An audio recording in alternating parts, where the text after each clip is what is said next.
ትናንሽ ሂደቶች ትልልቅ ድሎች እንዴት ግብህን ማሳካትና ጥርጣሬህን ማሸነፍ እንደሚቻል በዚህ ቪዲዮ እንመለከታለን። ይህንን ለማድረግ ነገ ወይም በሚቀጥለው ዓመት አይደለም፣ አሁን ነው መጀመሪያ ያለብህ።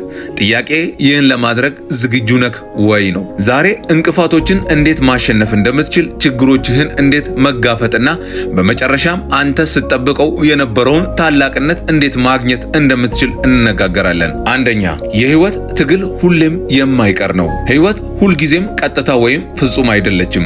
በጥሩና በመጥፎ ጊዜያት የተሞላች ናት እና ይሄ ሙሉ በሙሉ የተለመደ ነው። እንደ እውነቱ ከሆነ ህይወት ቀላል እንድትሆን ታስቦ አያውቅም። እንደዛ ቢሆን ኖሮ አንማርም፣ አናድግም ወይም ስኬታማ አንሆንም። ሁሉም ሰዎች ችግር ያጋጥሟቸዋል።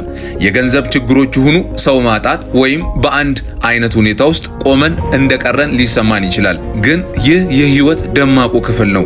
አስቸጋሪ ጊዜዎች ለዘላለም አይቆዩም። አሁን ህይወት ምን ያክል ከባድ ቢሆንም እያንዳንዱ አውሎ ንፋስ እንደሚያልፍ አስታውስ።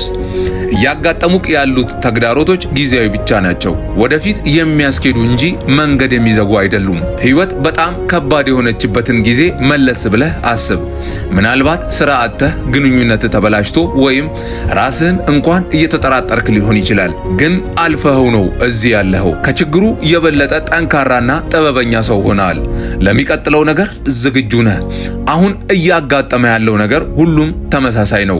ይህ በህይወት ውስጥ አንድ ምዕራፍ ብቻ ነው። ሙሉ ታሪክክ አይደለም። ወደፊት ለመቀጠል የሚያስችል ኃይል አለ። አስቸጋሪ ጊዜዎችን ወደ ኋላ እንዲመልሱክ አትፍቀድ። ይልቁንም የበለጠ ጠንካራ ሰው ለመሆን እንዲረዳክ አድርግ። አስቀድመህ በአስቸጋሪ ቀናት ውስጥ አሳልፈሃልና አሁንም ይህንን ታልፈዋለህ። የተሻሉ ቀናቶች በመንገድ ላይ ስላሉ ቀጥል። ሁለተኛ፣ ያንተ ትልቁ ኃይል ለምን የሚለው ነው። በየማለዳው ለምን ካልጋህ ትነሳለህ? ህይወትህ ከባድ በሆነበት ጊዜ እንኳን እንድትቀጥል የሚያደርግህ ምንድነው? ሁሉም ሰው ጠንካራ ምክንያት ያስፈልገዋል። ለምንድነው ወደፊት የሚገፋህ ጥልቅ ተነሳሽነት በውስጥ ያለው? የማትወደው ለምንድነው? ጉልበትህ ሲቀንስና ሁሉንም ነገር እንድታቆም በሚነገርህ ጊዜ እንድትቀጥል የሚያደርግህ የማይታይ ኃይል ነው። እስቲ አስበው። ለምን እንደሆነ ግልጽ ካልሆነ ነገሮች ሲከብዱ መተው ቀላል ነው። ግን ለምን አንተ ጠንካራ ስትሆን ምንም የሚያደርግህ ነገር የሌለው? ያንተ ለምን እንደ አስጎብኝህ ነው። በአስቸጋሪ ጊዜያቶች ውስጥ መንገድ ያሳይሃል። ስለዚህ ነገሮች ሲከብዱ ለምን እንደሆነ ራስህን አስታውስ። ሶስተኛ፣ ህመምህ ጊዜያዊ ነው። ነገሮችን ማቆም ዘላቂ ነው። ህመም ለዘላለም አይቆይም። ምንም እንኳን በአሁኑ ጊዜ ከአቅም በላይ ቢመስልም ያልፋል። አካላዊ ህመም፣ ስሜታዊ ትግሎች ወይም የአእምሮ ውጥረት የሚያጋጥሙ ፈተናዎች ዘላቂ አይደሉም። በጊዜ ውስጥ ያሉ አፍታዎች ናቸው። ግን ካቋረጥክ ያ ቋሚ ህመም ይሆንብሃል። ተስፋ ስትቆርጥ ወደፊት ለሚፈጠሩልህ አማራጮች በር ትዘጋለህ። አለመሳካቱም ዋስትና ትሰጣለህ። እንዲያውም በኋላ ልትጸጸት ትችላለህ። እያንዳንዱ ታላቅ የስኬት ታሪክ የህመምና የችግር ጊዜዎችን ያጠቃልላል። ሰዎችን ስኬታማ የሚያደርጋቸው የጀመሩትን ነገር አለማቋረጣቸው ነው። በአስቸጋሪ ጊዜያት ፍርሃቶችና መሰናክሎች ይገፋቸዋል፣ ግን በመጨረሻም ጠንክረው ይወጣሉ። ቶማስ ኤዲሰንን እንደ ምሳሌ እንውሰደው። አምፖልን ከመፍጠሩ በፊት በሺዎች የሚቆጠሩ ጊዜያትን ወድቋል። ከመጀመሪያው ውድቀት በኋላ ወይም ከሺኛው ውድቀት በኋላ እንኳን ተስፋ ቆርጦ ቢሆን አትሌቶች በከፍተኛ ልምምድ ሰውነታቸውን ያሳምማሉ፣ ግን ሲከብዳቸው አይተውትም። ስኬት በሌላኛው የትግል አቅጣጫ እንዳለ ስለሚያውቁ ይቀጥላሉ። ነገር ግን ማቆም ምን ሊሆን እንደሚችል በፍጹም እንደማታውቅ ያረጋግጣል። ህመም እንዲያቆምህ አትፍቀድ። አንድ ከባድ ጊዜ ስለ ወደፊት እንዲወስን አትፍቀድ። ለማቆም ባሰብክ ጊዜ ሁሉ ወደ ስኬት እየተቃረብክ እንደሆነ አስታውስ። ህመሙ የበለጠ ጠንካራ ይሁን። ደካማ ሳትሆን ቀጥል። መግፋትህን ቀጥል።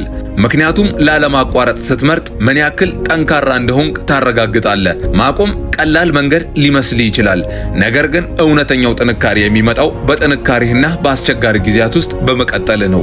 ይህንን እወቅ። አራተኛ፣ ከእያንዳንዱ ውድቀት በኋላ ተመለስ። ውድቀትና መሰናክሎች የህይወት አንድ አካል ናቸው፣ ነገር ግን ታሪክህን አይገልጹም።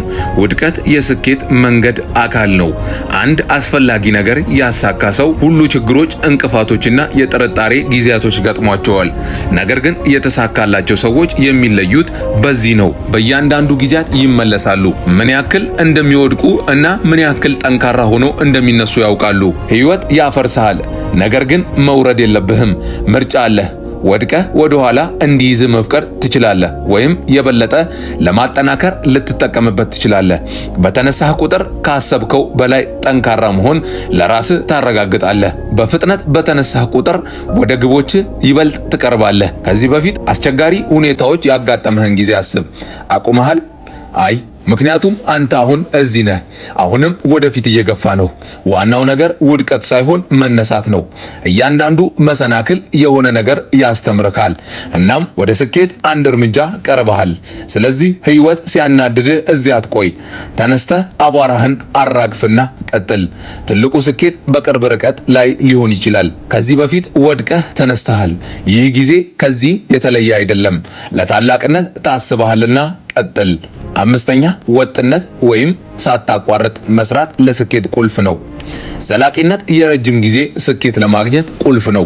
ዘላቂ ለውጥን የሚፈጥሩት ትልልቅ ድራማዊ ድርጊቶች አይደሉም፣ በየቀኑ የምትወስዳቸው ትናንሽ ቋሚ እርምጃዎች ናቸው እንጂ። ስኬት በዝግታ በትንሹ በትጋትና በጽናት ይገነባል። እድገቱ ቀርፋፋ የሚመስልበት ጊዜ ደግሞ ስለመታየት፣ ስለ መስራትና ትኩረትን ስለመጠበቅ ነው። እንደ ዘር መትከል አስበው። ወዲያውኑ ውጤቱን አታይም፣ ነገር ግን በመደበኛ እንክብካቤ፣ ውሃ፣ የፀሐይ ብርሃንና በትዕግስት ዘሩን ወደ አስደናቂ ነገር ያድጋል። በሙያ፣ በአካል ብቃት፣ በግላዊ እድገት ወይም በግንኙነት ውስጥ ቢሆን ለዓላማ ተመሳሳይ ነው። ሂደቱን በሙጥኝ በያዝከው ቁጥር ወደ ህልሞች ትቀርባለህ። ለምሳሌ ማይክል ጆርዳንን ተመልከተው። በአንድ ጀንበር ምርጡ የቅርጫት ኳስ ተጫዋች መሆን አልቻለም። እርሱን ታላቅ ያደረገው በየዕለቱ የሚያከናውነው የማያቋርጥ ልምምዱ ነው። ወይም ጄኬን አስብ።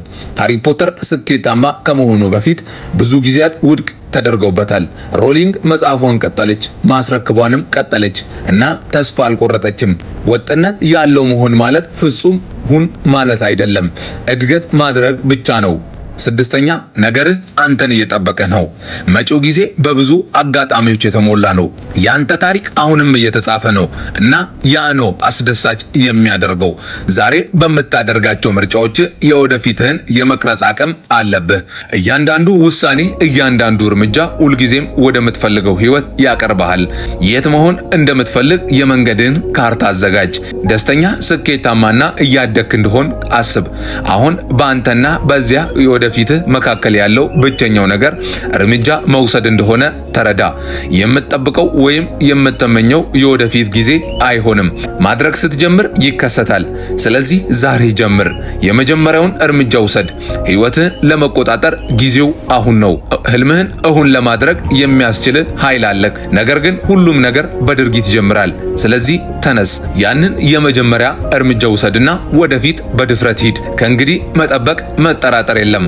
የወደፊት እጣህን በእጅህ ነው። እናም አንተ ስኬታማ ለመሆን የሚያስፈልጉ ነገሮች አሉ። አስታውስ፣ ብቸኛው ገደብህ ለራስህ ያዘጋጀኸው ብቻ ነው። ገፍተህ ቀጥል፣ በርትተህ ቁምና የሚገባህን ሁሉ ተከተል። አሁን ህይወትህን የመቀየር ኃይል አለ።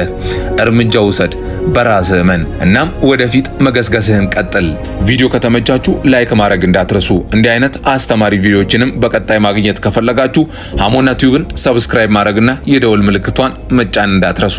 በብልሃት እንኑር።